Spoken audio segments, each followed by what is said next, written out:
Today we're here at Cooper Vineyards for the grand opening of this special LEED certified building and solar project. We'll be talking to several of the people here and Aaron Hensley of Urban Grid Solar. Okay. So what is it? I was looking at your list here, and so we're talking about the landscape and the native plants. And I saw as we drove in, there are like special places if you have an electric car to park. Yes. And what is it about the special roof for? So there's a rainwater harvesting system, and it's tilted in a way in which when the rain falls on the roof, then it goes down into the cistern. And the cistern, the water from there is used to flush the toilets in the building. Okay. And any that's left over is pushed off to an existing pond down here. That's Okay. Yeah, we saw the pond helps behind. irrigate the land. So they've really used a holistic approach where each of the elements of the building, be it materials or ideals, are all integrated into one piece, so that everything works together in order to achieve more energy efficiency and also a really pleasing aesthetic. Yeah, it's a beautiful building. I guess we're looking at the rainwater harvesting right here. Well, So the this rainwater harvesting comes off of the main roof as well as off of this roof. So, Okay. everything sort of works together in order to fill that cistern. Wow. And then on the other side of the building, which we'll take a look at in a few minutes, we have a 5.8 kW solar array. So that helps to reduce the energy load of the building as well. Terrific. Well, let's walk around and look at the solar. Okay. So now we're out here in front of the solar array, and this is 5 kilowatts. It's 5.88 kW. So over the course of a year, this will produce about 8,000 kilowatt hours. Wow. Which will provide a significant portion of their needs inside the building, and also helps to go toward their LEED points as they approach achieving LEED Platinum. So All right. Now in LEED Platinum, so you don't have to be totally off the grid. you don't. You're just reducing some of that demand. Yeah, it really is. It's about balancing, sort of a holistic approach of integrating the indoor air quality, making sure that your site is sustainable, the way that you do your earthwork. It's approaching everything as a whole, much like you guys do from a farming perspective. Right. In order to make sure that, sort of cradle to cradle, we're taking everything into consideration and not harming the land. That's terrific. Here we are, an SMA inverter, this DC disconnect, and this is actually copying the power line the frequency and waveform, and making the voltage just a little bit higher so that it feeds the load versus the utility. Yeah, really good explanation. So your solar panels outside produce energy in DC current. And most buildings use AC current, as we know. So what an inverter does is it transfers the energy from DC over to AC.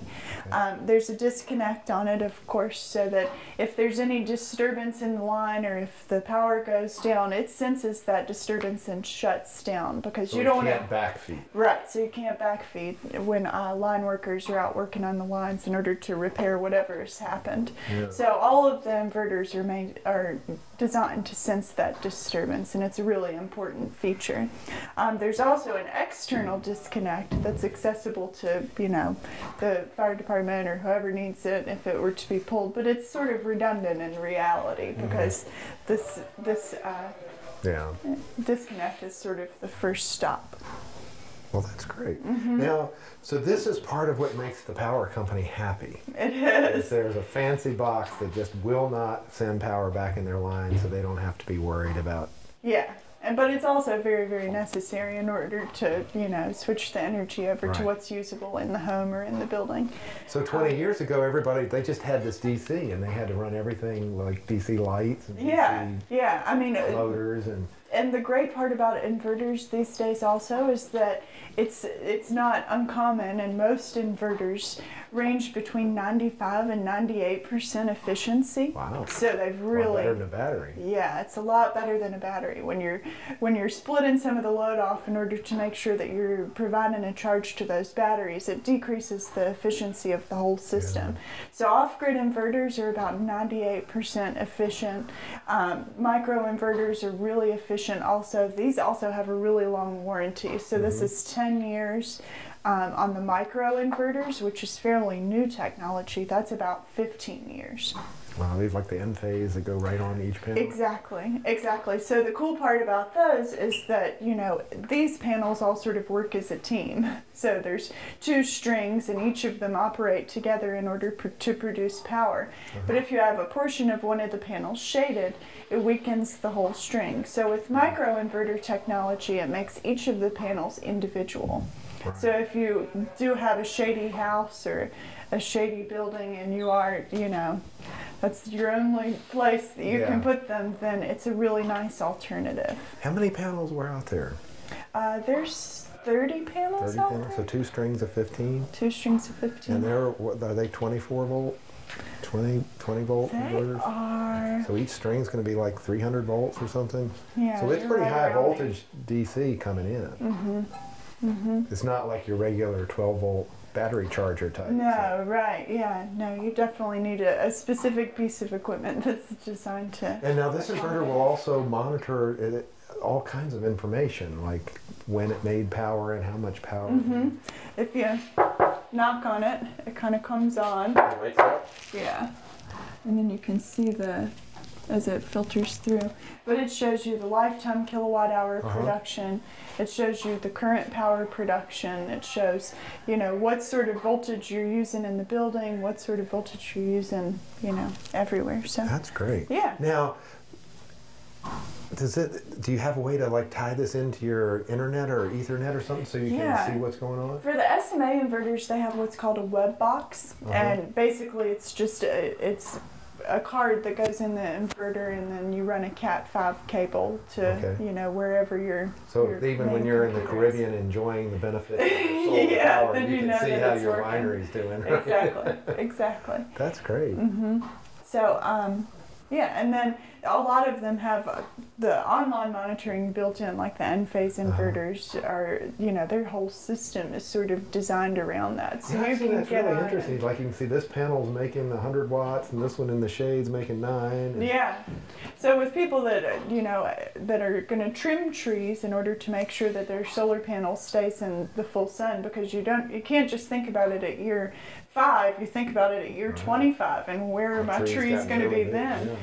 So if you have a plan where you know that you're going to be doing some constant trimming, then it helps you to see what's coming up. That's great. So when you were talking about the big strings, so basically it needs that full voltage in order to really work efficiently. And if one panel gets shaded, then that's going to drop that voltage for the whole string. Yeah, there's actually a voltage range that inverters operate within, and you want to target yourself, you know, pretty close to the center of that range. Right. So if you do have, you know, a lot of voltage during the summer, or if you do have some lower voltage on the cloudier days, then you're still within that range, and your inverter comes on and everything works as it should. So it's not going to try to work if it doesn't get that power. My name is Michael Pellis. I'm the architect for Cooper Vineyards project. Perfect. And we started off with a mandate from our clients to be as high on the LEED scoring card as we possibly could. Platinum. Yep. And so actually from the design end, we made it to gold, and it was the involvement with the contractor team and the partnership there that brought us over the gold limit to achieve platinum. So that was pretty exciting to have that, you know, have a team that was committed to, you know, the goals and beyond. Yeah. Now does it change architecture for you to be considering all of these things, or is it just another design element, or how does that really work? You know, that's a good question. It's the first time, I think, in the history of architecture since the Renaissance period where architects and engineers actually get to innovate again and be part of the solution to, you know, the current problems that we're facing. Sort of like the aqueducts for the Romans. Like, exactly. You know, we've got something to solve here, not just build up a column. Exactly. Let's figure it out. And so it's a really exciting time for, you know, architecture and engineering, because we need to work together to solve these problems. There's no way we could have done a platinum project without having the expertise of the engineers doing the modeling and understanding a lot of the technologies that we're employing and how it affects the goals that we're trying to achieve. So, from that standpoint, it's really enriching and enlivening the projects again. And that's great. So, and then you feel like you really left something. It's not, we didn't just leave a building, but we've got something that's helping all of society and saving energy and stopping some of the carbon output. Yeah, the ultimate goal is for buildings to be bionutrients. Instead of something that takes away from the environment, it actually gives back to the environment. Right. And we have, a small example of that here with the rainwater harvesting. We're taking the rainwater, reusing it to flush the toilets and so forth. Now we hear our climate master coming on. There we go. I hear some propylene glycol gurgling, right? Yes. Well, tell us what motivated you not only to make wonderful wine, but do this LEED certified building? Well, I really think it goes to our ethos, and that is that we realize that we're not the first people to farm this property. And actually, this farm has been continuously farmed for more than 100 years, and it's part of Jack Jewett's place where he grew up. So it really dates back to colonial times, the farm. And before that, Native Americans farmed it, and then we find that arrowheads and other Native American artifacts on the property, probably the result of the two springs being here. So we want to farm it sensibly. We want to be able to preserve it and pass it on to our children. And that's the way we can conduct our farming operations. And so when it came time to upgrade our tasting room, doing something that was done LEED certified, where we would be able to use local materials, recycled materials, and try to create as minimal impact as possible is something that just went along naturally with the way we approach things. That's great. Well, now it's a significant investment. You're gonna save some energy on the electric bill and stuff, but you're looking at a couple of decades for that to even out. So that's a commitment to more than just, I got a deal on. Well, I would describe it this way. I think the same way that I approach the wine business. I have a day job, or I'm a physician, and my partner's a physician, and that's really what has paid the mortgage on my house and has paid to send my children to college. And in creating a winery, I didn't want to produce vast quantities of inexpensive wine. I really wanted to produce fine wines that made a statement, wines that expressed our site. And that really carries over to everything else that we do. It's not really about trying to make as much money as possible and get the last dollar out of it, but to do things right is really much more important to us. And even though the cost of doing a LEED building is more expensive up front, I'm confident that we will rapidly get the payoff and get the returns on it. So I don't really think that it's going to be a 20-year payoff for the savings. If I let you talk to Michael, I think it'll be much quicker than that. And the reason why you'll see more and more LEED buildings is not because it's just doing the right thing, but because it makes sense. It's the right way to build today. That's true. Mm-hmm. Well, it's great to see that people are actually making that effort, and it's not all just the bottom line and the smallest number. Like you're saying, you want to make a statement with all of your products, and you're doing that with the building. And if you wanted cheap wine, you could actually buy tank cars of grape juice just for that. That's not what we're about. But I'm amazed that there's some people who still debate things like global warming. Yeah. And then, your deal with farmers, and what really brought it home to me was reading one of my grape journals. And it has a magazine, and it was a guy who's a grape grower in Sonoma, and he was talking about that in his site, he was having to tear up vines and plant other ones because his microclimate has changed, and he no longer could grow cold climate grapes, and he had to shift to something else. And he was someone that, without an axe to grind, other than he was a farmer trying to grow a product and bring it to market. That's interesting, yeah. So he's actually seeing the effect with other people. Well, that's great. Well, we don't want to hold you up from Okay. what you need to do. But thank you so much. My pleasure. Congratulations for this great project. All right, Michael. Thanks. I'm a little bit ago too. Yep. Thank you. What's that? So, with no further ado, I just want to, my main job, to introduce our keynote speaker. And this is a woman who needs no introduction to the Virginia wine industry.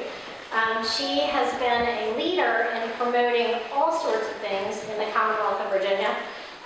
Virginia businesses, health and children, and also she has taken a leadership role in promoting Virginia wines, film, and tourism for our state. And her tireless work with her flight initiative, First Ladies Initiative team effort, is bringing visibility to all segments of the state, and we appreciate her tireless work. So with no further ado, I would like to introduce the First Lady of Virginia, Mrs. Maureen McDonald.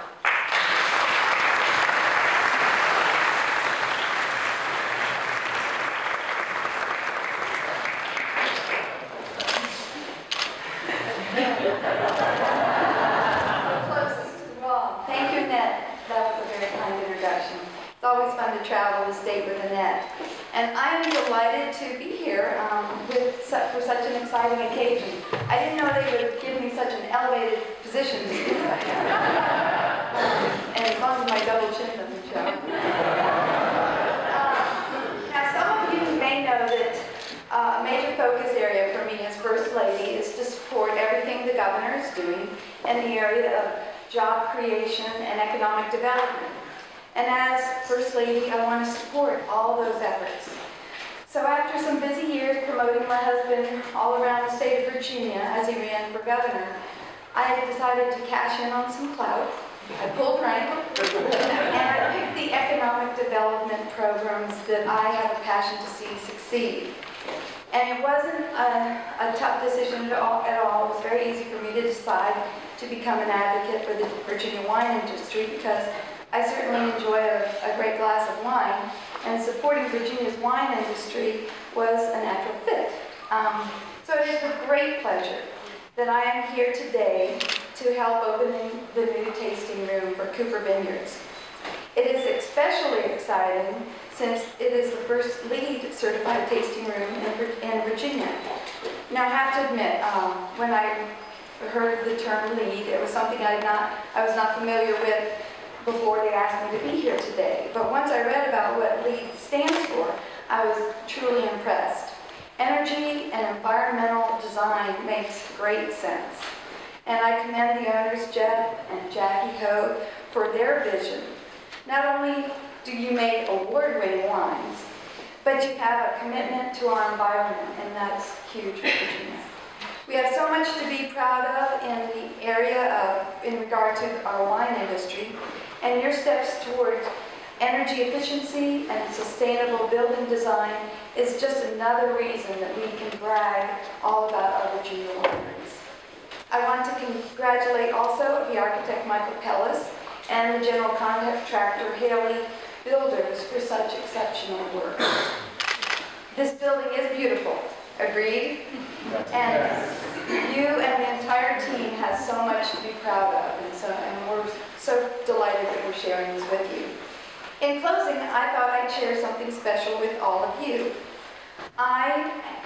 As you were saying talking about raising children, I've done that. I've spent 30 years raising 5. So now I'm delighted to announce that I am a new Virginia vintner, and I'm going to try to raise some grapevines.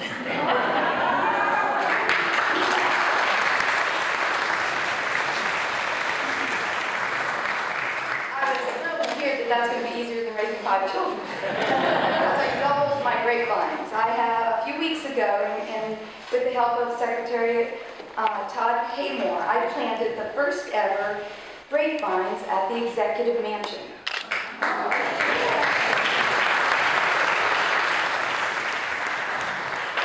planted Chamberson grapevines, and the Jamestown settlers had such great hopes that Virginia would become a major source of wine for the British Empire, that in 1619 they signed into law a requirement for each male over the age of 18 to plant and tend at least 10 grapevines. It was called Act 12.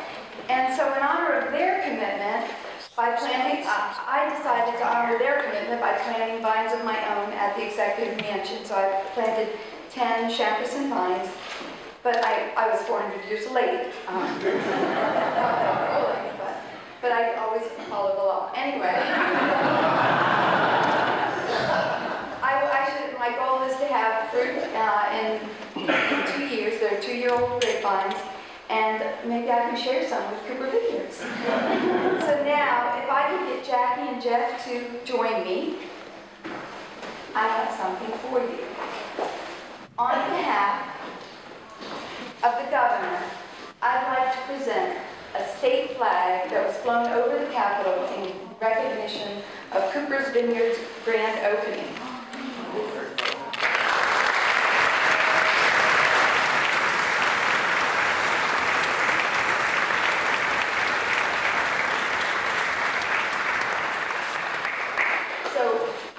With honor, and we celebrate your success. I want to thank you again for asking me to be here, and congratulations. Thank you so much.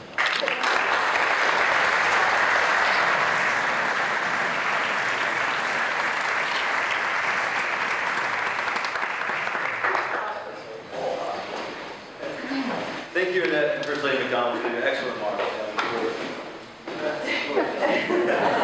and for your support of Virginia wine. The industry is truly blessed to have champions like you. And as an employee of the Department of Agriculture, I could not be more delighted. I mean, you are also an agricultural business as well. And are ongoing. Now it is my great honor to introduce the people most responsible for us being here today. Jeffrey Cooper began this vineyard in 1999. His business partner Jackie McCog, and their architect Michael Pellis all came together to create this beautiful structure we're in today. And I'm going to invite them up and talk a little bit about the story of the winery and the building in particular. Jackie.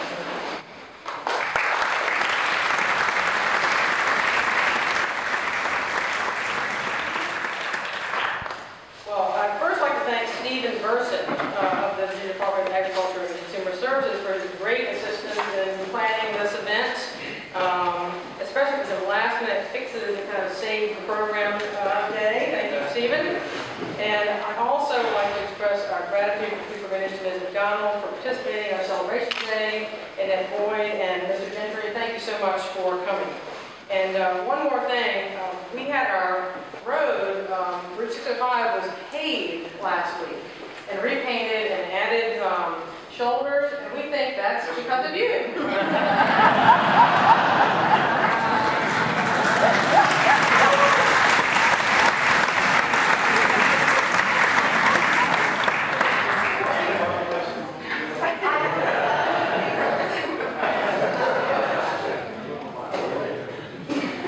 We have really been waiting for this day for a very, very long time. This past year has seemed to be possibly the longest year of all, but we've made it. And today has finally arrived. I would like to really dedicate this grand opening party, which is what it is, to all of our staff, family, volunteers, and friends who have all devoted their time, enthusiasm, and support over the years to make our efforts at this winery a success. Thanks to all of you, we have come a very long way since the first 2 acres were planted in 1999. With wine made in court in the old garage. Like sitting down there, one of our vineyard parties. But without great wine, truly, we would never be deserving of such a wonderful building. So I'd like to thank Graham Bell, who makes the best wine in Virginia, especially Virginia.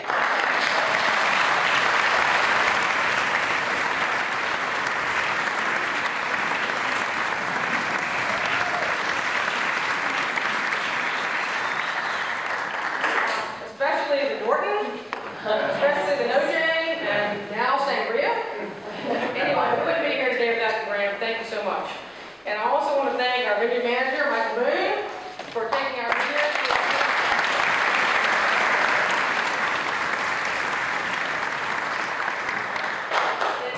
and because of Boone, we will be pruning a vine. We're cutting a vine today instead of cutting a ribbon. So we have a huge vine to cut. Just a brief thing, in the 1980s, my father put solar panels on the roof of a new bank building in Newport News, Virginia. At the time, I thought that was a really cool thing to have done. But how could there be a better venue for solar power than a vineyard and winery? Because our goal, the goal of the entire operation is to convert sunlight into wine. So during the process of designing and building this new facility, we learned along the way that there's much more to renewable energy and energy efficiency than just solar power, and all of which are featured in this new building. I'd like to thank architect Michael Pellis for his wonderful design. I'd also like to thank Haley Builders, architect firm Baskerville, and our subcontractor Urban Grid. I'd also like to thank all of our weekend sponsors who have made the opportunity for this grand opening weekend to be a very wonderful and successful one. Lastly, I would like to thank on-site Haley Construction Superintendent Robert Hayes for his commitment to last-minute details, and he actually saved us all from having to wear hard hats today. So thanks.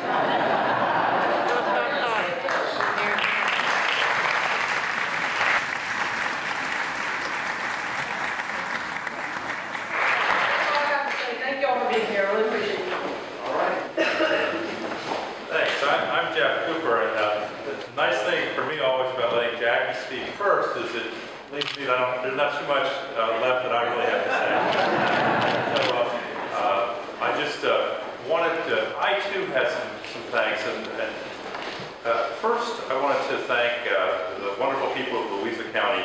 When I started this a number of years ago as a physician in Richmond, I was going to buy some land and grow grapes, and I didn't really quite know what to expect when I appeared before the county council to get my conditional use permit, but they were very welcoming and very supportive of something that could be done with agriculture in Louisa that would be sustainable and keep people on the farm.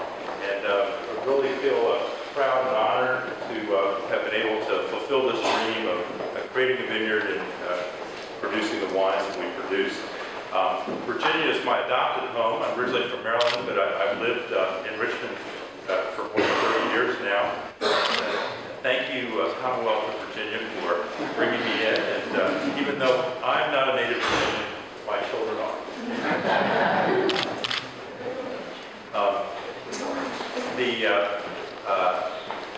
We had support in building this building from the U.S. Department of Agriculture.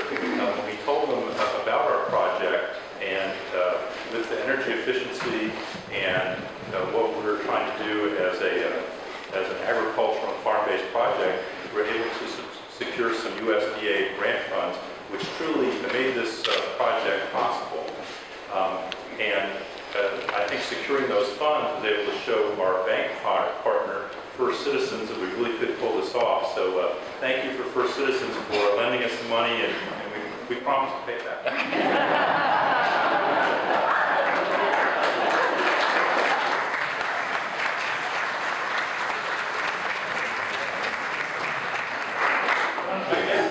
I guess my last thanks is thanks to you, Jackie, for being my partner in this venture, and it's really been a lot of fun.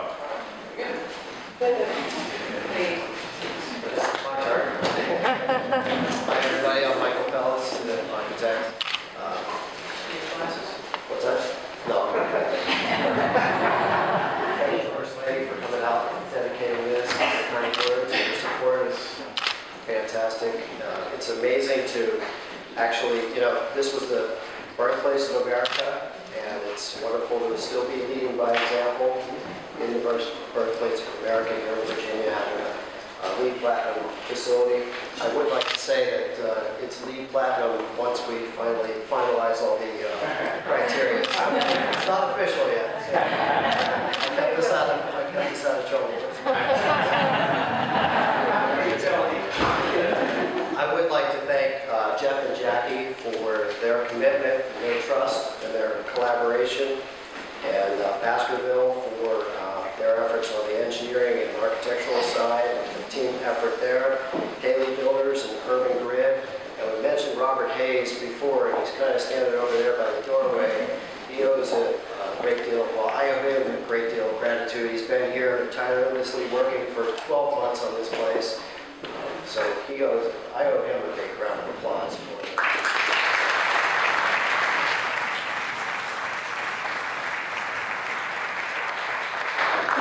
I also owe a great deal of gratitude to my wife Karen, who's right over here, and my 3 children, Evie, Mac, and Cosima, they're over there, because they tirelessly supported me throughout this effort. I've been here for the past 12 months, every Saturday at least, and couldn't have done it without their love and support, so thank you guys. These guys first came to me in 2008, and they put a magazine on the table. There was a wine industry magazine, and there was a vintner on the cover leaning against some solar panels. He said, "This is our industry, and we want to be leaders in our industry, and this is what we're committing to." And they had 3 criteria. They've been thinking about this for 10 years. They've been planning on this facility, and they had 3 criteria. They said they wanted to reduce their energy bills in half. They wanted to have the highest achievement in the LEED process with sustainability as possible, and they wanted their facility to meet the caliber of their wines in terms of this design and so forth. And I think we achieved that.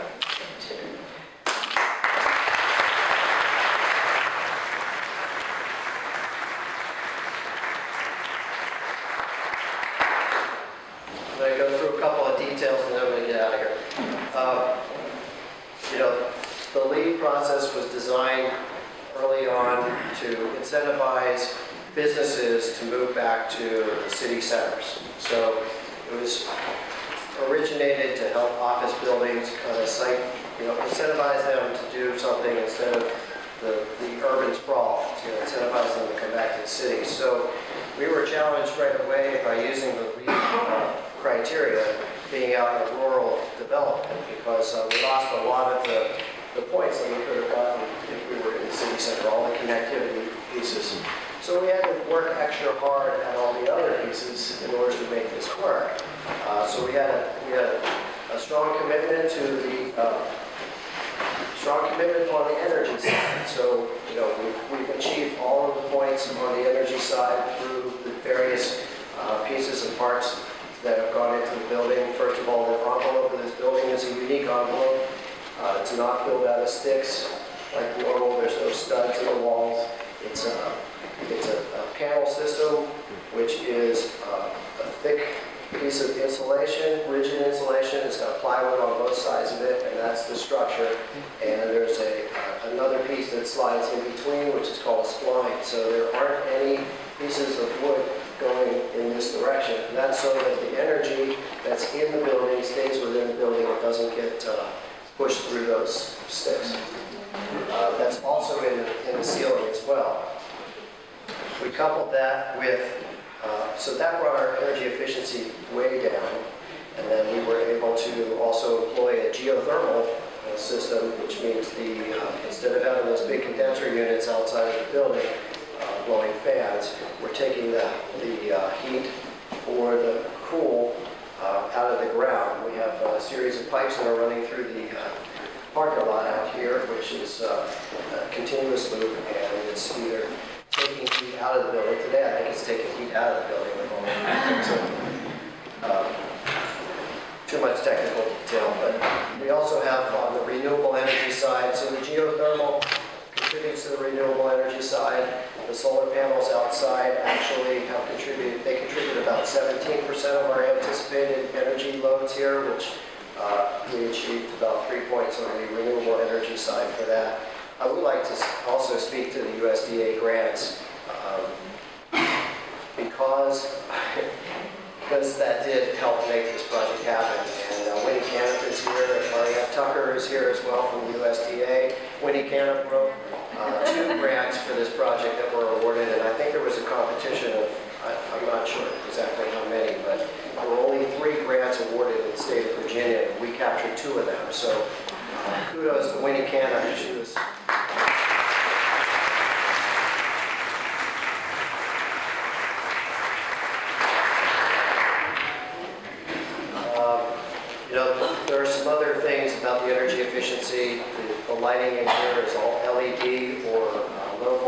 lighting. There's what is called daylight harvesting, so it senses the amount of light that's in the space, and it'll keep the lights off until it gets down to a certain level, and then it'll turn the lights on. There's occupancy sensors in all the rooms and so forth, so when we leave, they'll click. Sometimes they turn on. Bouncy bugs.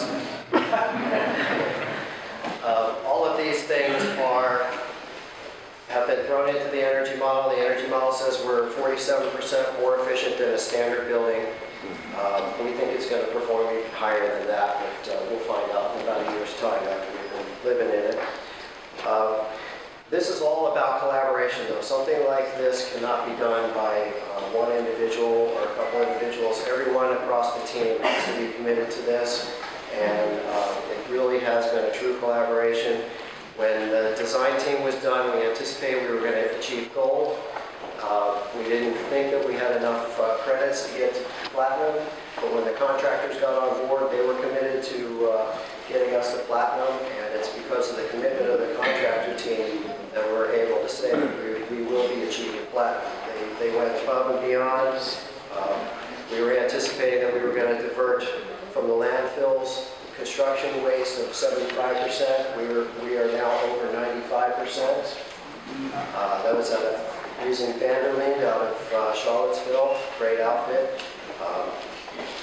Nice thing about them is you just put it all in their bin and they'll separate it for you, so they made it easy for us. That was pretty fantastic. Also, the contractors really got on the commitment to the recycled content. We hit it out of the park on recycled content. 10 and 20% is kind of typical for LEED projects. We're over 30% recycled content in the materials that are here. The deck outside is all recycled material. The panels on the outside of the building, the gold orange panels, those are over 75% recycled content, aluminum panels.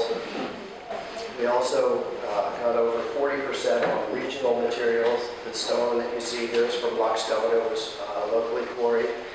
All of the wood, exposed wood, is cypress, which is indigenous to Virginia. And obviously the concrete and the steel and some of those things are all also regionally sourced. So that got us over 40% in that category, which is usually 10, 20% in those categories too. But because of the contractor's commitment to finding locally sourced materials, we were able to get over that.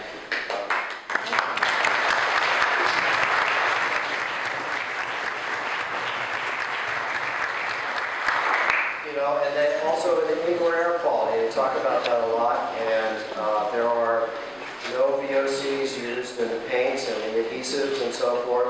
And in fact, at one point we did find some tubes of adhesive on the site that were out of compliance, and the contractors got right on top of that. We made a commitment to the rest of the project to use no VOCs to offset what we made a mistake on. And it's just been an amazing collaboration. And so kudos to the whole entire team, because this was a gargantuan effort to, and it's one of a kind. The last thing I'd like to point out is, the building is cool and all of that, but the real important work that's been going on at Cooper Vineyards is with the folks that are wearing these green shirts. So, spend some time talking to some of the people on the staff here. A lot of them are volunteers, they're friends, they've been around through the whole entire process.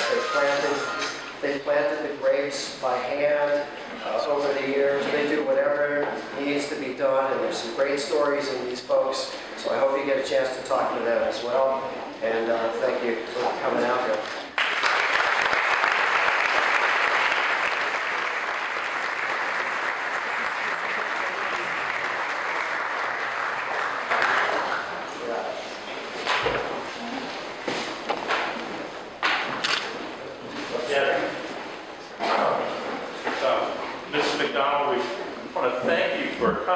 Before we cut the ribbon, we have a selection of wines for you to take